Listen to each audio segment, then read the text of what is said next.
أعوذ بالله من الشيطان الرجيم بسم الله الرحمن الرحيم قال الله تبارك وتعالى في القرآن المجيد وفي شان الحبيب إن الله وملائكته يصلون على النبي يا أيها الذين آمنوا صلوا عليه وسلموا تسليما رب يسر ولا تعسر وتمم بالخير وبك نستعين يا حي يا قيوم برحمتك أستغيث السلام علیکم ورحمۃ اللہ وبرکاتہ۔ جی ہمارا آج کا موضوع ہے رسول اللہ صلی اللہ علیہ وآلہ وسلم سے محبت۔ تمام جنوں انس، انسان، حیوان، ہر دنیا میں موجود ہر چیز کو کہ جو آقا علیہ السلام کے ساتھ ایک انس، ایک محبت، اس کے متعلق حدیث شریف میں کیا بیان ہوا ہے کہ اب کئی راوی اس حدیث شریف کو بیان فرما رہے ہیں۔ کئی راوی حدیث شریف ہے کہ حدثنا محمد بن مسنع، حدثنا کہ محمد بن مسنع بیان فرما رہے ہیں، یحییٰ بن کثیر بیان کر رہے ہیں، ابو خفص اوسم اور اسماء عمر بن علا، ان کے بھائی ابی عمر بن علا قال فرمایا سمعت سنا ہے، نافع سے ان ابن عمر رضی اللہ عنہ کا نافع کے حضرت ابن عمر جو راوی ہیں وہ حضرت ابن عمر ہیں جو اس حدیث شریف کو بیان کر رہے ہیں۔ قال فرمایا رسول اللہ صلی اللہ علیہ وسلم کہ کانا نبی صلی اللہ علیہ وآلہ وسلم، نبی کریم صلی اللہ علیہ وآلہ وسلم یخطب،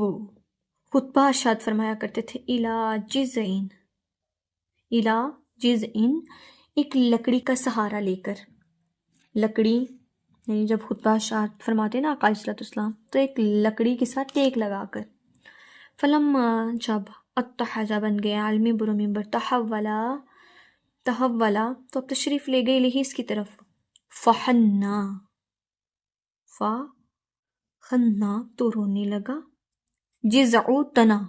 وہ جو لکڑی تھی وہ رونے لگی، فعاداہو تو آپ صلی اللہ علیہ وسلم اس کے پاس آئے، فمسحا اور مس کیا، یادہو اپنے ہاتھ کا لی اس کے ساتھ، وقالا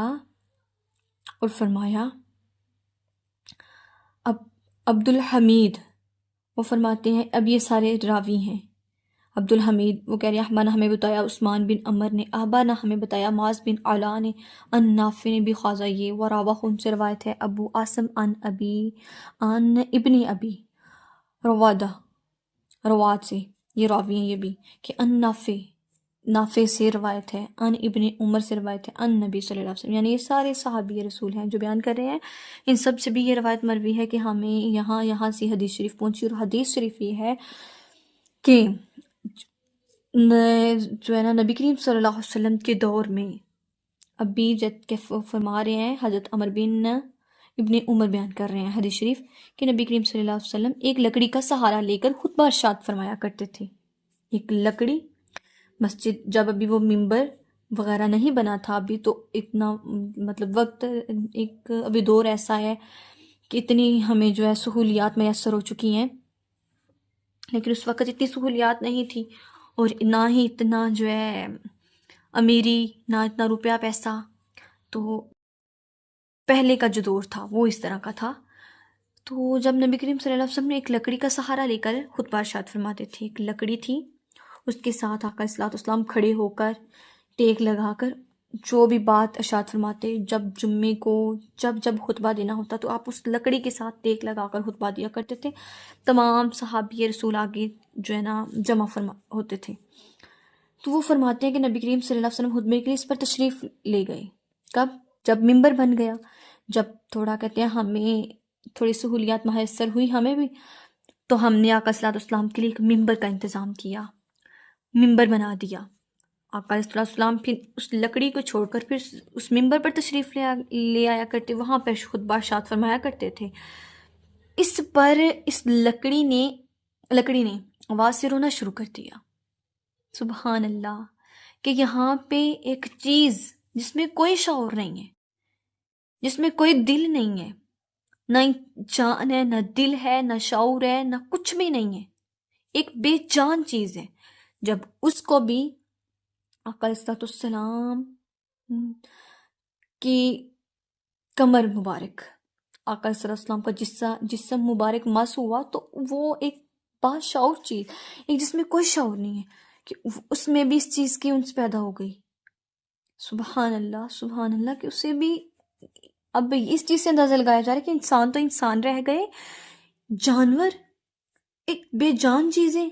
ان کو بھی آقا علیہ السلام سے کتنی محبت تھی، اور وہ کس طرح پہچان رہے تھے. ایک عام انسان، ہم کسی چیز کو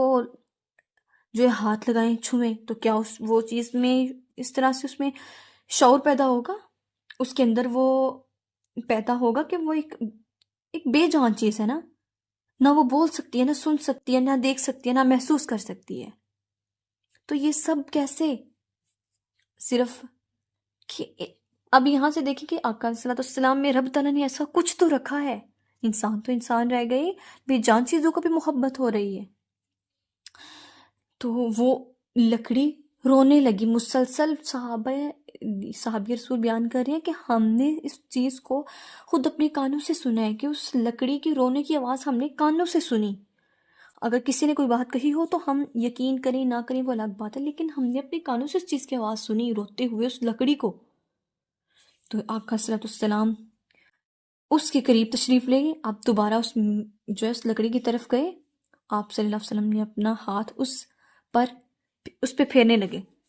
آپ نے اس لکڑی پر اپنا ہاتھ رکھا، اپنا ہاتھ پھیرا، یوں کہ جیسے کوئی چھوٹا بچہ رو رہا ہو، ہم اسے چپ کرواتے ہیں، پیار کرتے ہیں. آقا صلی اللہ علیہ وسلم نے اس طرح اس لکڑی کے ساتھ فرمایا. تو وہ کیوں فرمایا؟ صاحب اور آقا صلی اللہ علیہ وسلم نے ساتھ یہ بھی فرمایا کہ اگر قسم خدا کی اگر میں اس سے آج چپ نہ کرواتا، اس پہ اپنا ہاتھ نہ پھیرتا، اسے جو ہے دلاسا نہ دیتا، تو قیامت تک یہ اسی طرح یہ اس لکڑی سے رونے کی آواز آتی رہتی. سبحان اللہ، اتنا پیار بے جان چیز کو آقا صلی اللہ علیہ وسلم سے اس قدر محبت ہے، اس قدر پیار ہے. تو ہم انسانوں کو نہیں چاہیے کہ رب کے محبوب سے اس طرح پیار کریں جس طرح پیار کرنے کا حق ہے، کہ انہیں حدیث شریف میں بھی فرمایا گیا ہے. آقا صلی اللہ علیہ وسلم نے فرمایا ہے کہ جب تک میں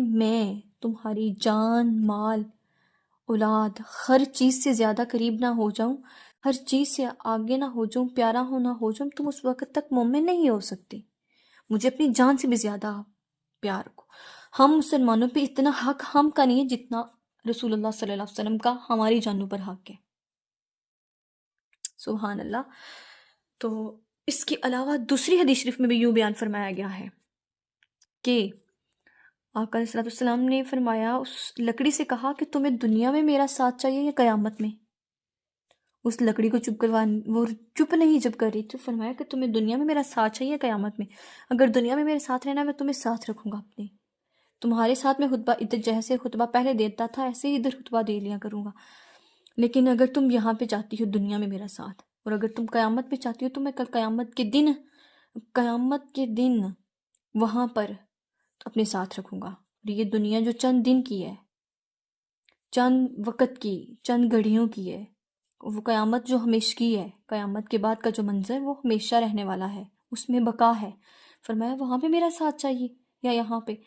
تو اس لکڑی نے کہا کہ مجھے آخرت میں آپ کا ساتھ چاہیے. تو اس وجہ سے اس بات پر وہ خاموش ہوئی. اس لکڑی کے ٹکڑے نے رونا بند کیا جب آقا صلی اللہ علیہ وسلم نے اسے یہ تسلی دی کہ کل قیامت کے دن میں تمہیں اپنے ساتھ رکھوں گا، جہاں پہ لوگ ترسیں گے رہنے کے لیے. سبحان اللہ. کہ اس حدیث شریف سے ہمیں کیا ثابت ہو رہا ہے؟ کہ بے جان چیزوں کو بھی آقا صلی اللہ علیہ وسلم سے محبت ہے. تو اپنے دل میں اس چیز کی محبت پیدا کریں اور رب سے دعا کریں کہ اللہ تعالیٰ ہمیں آقا صلی اللہ علیہ وسلم سے اس طرح سے محبت، اس طرح سے پیار کرنے کی توفیق عطا فرما دے کہ ہم تو اس چیز کا حق ادا نہیں کر سکتے، لیکن اگر یقین اور پیار، محبت کو ان کے ساتھ کا اور اسے سچے دل سے ہم ذرا برابر بھی اپنے دل میں رکھیں گے، تو میں سمجھتی ہوں اس تھوڑے سے پیار جو ہے نا، آقا علیہ السلام سے محبت، سچے دل سے محبت، اتنی سی بھی محبت شاید ہمارے لیے کل قیامت کی دن ہمارے لیے بخشش کا ذریعہ بن جائے. لیکن رب سے دعا ہے کہ وہ ہو سچی، نہ منافقت، نہ اس میں دکھاوا کچھ بھی نہ ہو، ریاکاری کچھ بھی نہ ہو، صرف اور صرف اگر جتنی بھی محبت ہو وہ سچی ہو، اگر چیز تھوڑی بھی ہو لیکن وہ خالص ہو تو وہ اس چیز کا بھی بھلا ہوتا ہے اس میں ہمارے لیے۔ تو اللہ تعالیٰ جو ہمیں عطا فرمائے نا اپنے محبوب کی محبت، دعا کریں کہ وہ سچی ہو، اس میں اخلاصیت ہو، دکھاوا ریاکاری نہ ہو۔ اللہ تعالیٰ سے دعا ہے کہ ہمیں حق بیانے کی توفیق عطا فرمائے اور اپنے محبوب کا اس طرح سے عاشق بنا دے کہ ہمیں رب کے محبوب کے علاوہ نہ کسی اور سے اس طرح کی محبت ہو، نہ عشق ہو رب سے اور اس کے محبوب سے۔ ہم حق تو نہیں ادا کر سکتے محبت کا، لیکن اگر رب توفیق دے تو امید ہے کہ ہماری بخشش کا ذریعہ بن جائے گا کل قیامت کے دن انشاءاللہ۔ اللہ تعالیٰ تمام امت مسلمہ پہ خیر فرمائے، ہم سب کو اپنے حفظ و امان میں رکھے، تمام امت مسلمہ پہ خیر فرمائے اور سب کی پریشانیاں، تکلیفیں، دکھ، مصیبتیں کو دور فرمائے۔ واخر دعوانا ان الحمد للہ رب العالمین۔